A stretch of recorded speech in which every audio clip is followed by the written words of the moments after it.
네, 보신 대로 과거 사위는 당시 검찰 고위직 때문에 김 전 차관 사건에 대한 수사가 제대로 이루어지지 않았다는 점을 명확히 했습니다. 검찰의 문제는 검찰이 키웠다는 것입니다. 그러면서 앞으로 이걸 막기 위해서는 결국 검찰 밖에서 검찰을 감시하는 현재 논의되고 있는 고위공직자 비리수사처, 즉 공수처의 도입이 필요하다고 했습니다. 검찰도 조직 논리에서 벗어나서 공수처 논의에 적극 참여하라고 권고했습니다. 이 소식은 정세배 기자입니다. 과거 사위는 김학의 전 차관 사건의 과거 수사에서 제 식구 감싸기라는 병폐가 여실히 드러났다고 질타했습니다.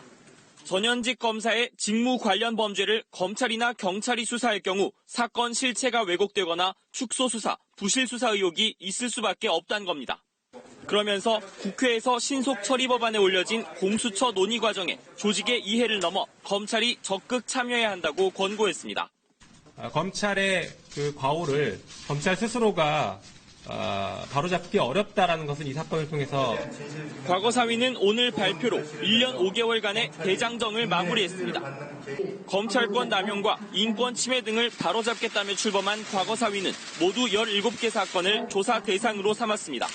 이 가운데 김 전 차관 사건의 경우 검찰의 재수사를 이끌어냈고 결국 김 전 차관과 윤중천 씨가 구속됐습니다. 또 형제복지원 사건의 경우 문무일 검찰총장이 피해자들에게 직접 사과하는 등의 성과를 거두기도 했습니다. 하지만 조사 대상인 사건들이 대부분 발생한 지 오랜 시간이 지났고 강제 수사권이 없다는 점에서 여러 차례 한계를 드러냈습니다. 고 장자연 씨 사건의 경우 국민들의 이목이 집중됐지만 이른바 장자연 리스트에 대한 진실은 끝내 밝혀내지 못했습니다.